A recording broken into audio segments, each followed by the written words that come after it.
Waouh, regardez-moi ça les gars. Neye repère une femme à la silhouette athlétique et au visage séduisant, instaurant un rapport de force initial où il tente une approche courtoise sur le trottoir. La transcription narrative expose une fin de non-recevoir glaciale. L'inconnu refuse de donner son nom, l'ignore et poursuit sa route avec une arrogance manifeste, forçant Neye à abandonner sa première tentative. L'intention de Neye bascule lorsqu'il rejoint son véhicule de luxe et s'arrête à sa hauteur, déclenchant le point de rupture psychologique inévitable. Dès qu'elle identifie la voiture, elle fait volte-face, s'approche de la portière et tente de s'excuser avec un sourire, demandant même à monter à l'intérieur. Neye la recadre froidement, soulignant l'hypocrisie de son changement d'attitude. « Tu disais que tu étais occupé, alors reste occupé. » La psychologie de la jeune femme, qui se présente enfin sous le nom de Cédès, se révèle être purement opportuniste. Elle tente de manipuler la situation en prétendant avoir été effrayée par un étranger sur le trottoir, tout en affirmant que son énergie est bonne maintenant grâce au confort de la voiture.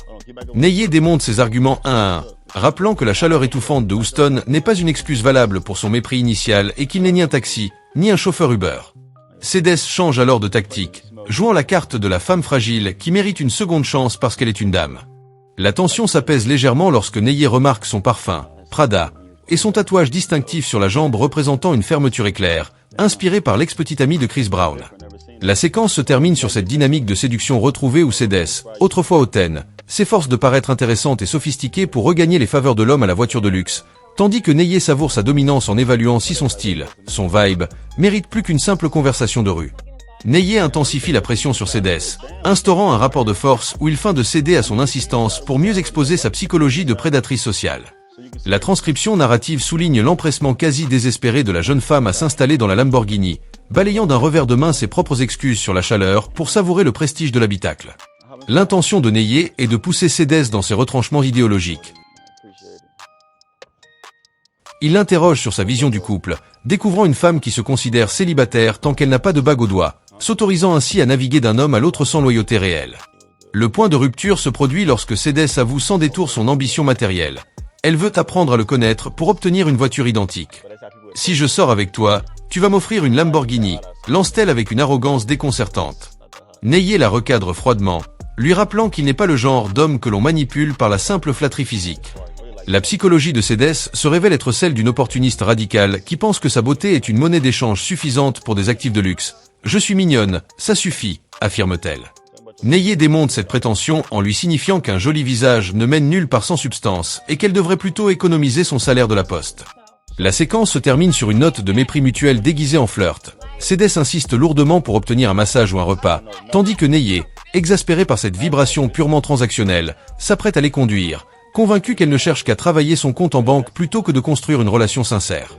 Neye pousse Cédès dans l'ultime retranchement de sa sincérité, instaurant un rapport de force où il utilise son véhicule comme un détecteur de mensonges social.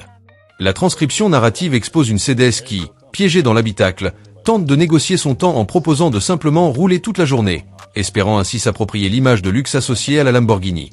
L'intention de Neye est de briser cette façade de séduction superficielle. Il la provoque en lui demandant ce qu'elle a de si spécial par rapport aux autres femmes, ce à quoi elle répond avec une arrogance désarmante « Je serai là pour toi ». Le point de rupture psychologique survient lorsque Neye l'interroge sur son type d'homme et qu'elle avoue, sans aucune pudeur, qu'elle ne s'intéresse qu'aux hommes riches.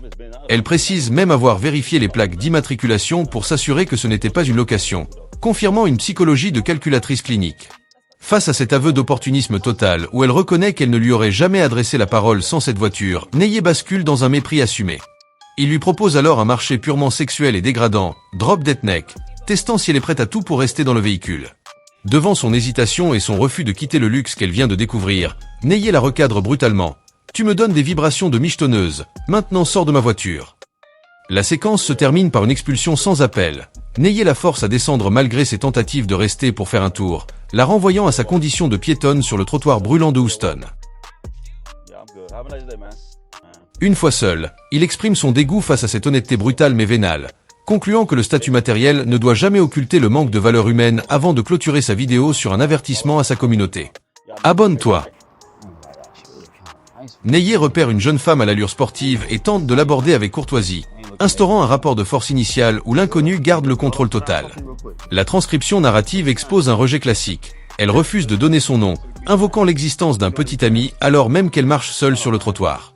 L'intention de Neye change radicalement lorsqu'il monte dans son véhicule de luxe et s'arrête à sa hauteur, déclenchant le point de rupture psychologique instantané. Dès qu'elle voit la voiture, la jeune femme oublie son partenaire et son refus d'avoir des amis. Elle fait demi-tour pour complimenter la couleur personnalisée du bolide et demande immédiatement à monter à l'intérieur. Neyer la recadre froidement en soulignant son hypocrisie. Tu disais que tu étais fidèle il y a 2 secondes. Qu'est-ce qui a changé? La psychologie de l'inconnu se révèle être purement opportuniste. Elle tente de manipuler la situation en prétendant qu'elle jouait la difficile et qu'elle a soudainement réalisé que Neyer était à son goût.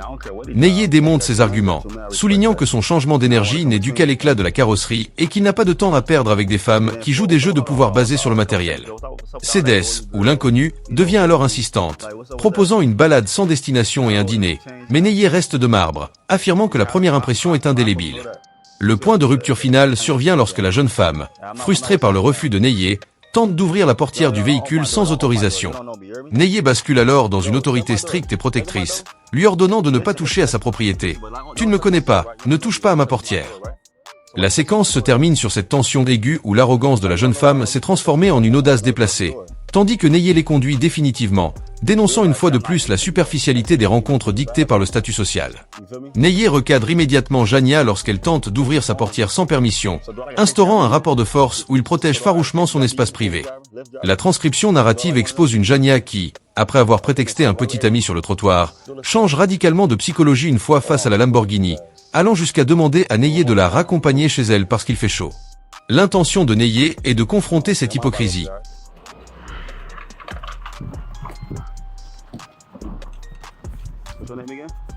Il l'interroge sur son statut de femme fidèle qui s'évapore à la vue d'un moteur de luxe.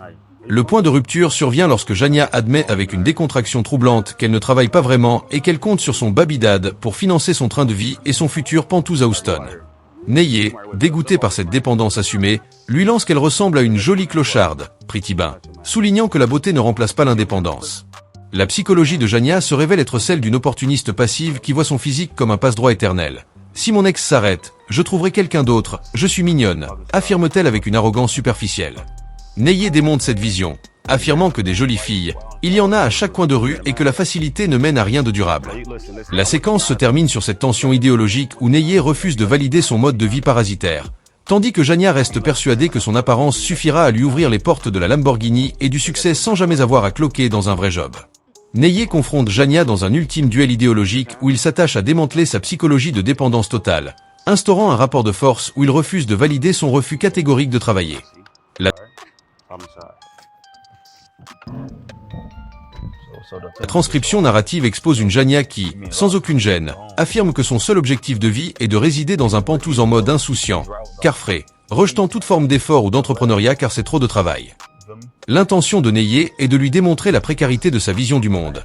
Il la prévient que compter uniquement sur la générosité des hommes ne mène nulle part et qu'elle finit par n'être qu'une encre lourde, et vit encore, pour celui qui partage sa vie.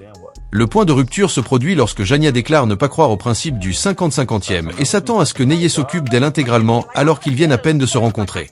Neyer bascule alors dans une franchise brutale, qualifiant sa mentalité de toxique et affirmant qu'elle n'apporte absolument aucune valeur ajoutée à son existence. La psychologie de Jania se révèle être celle d'une opportuniste décomplexée qui ignore même les appels de son babydad, celui-là même qui l'a fait vivre, pour tenter de séduire Neyer. Voyant qu'il ne cédera pas à ses manipulations, Neyer lui ordonne de sortir de son véhicule, la qualifiant ouvertement de michetonneuse, gold digger.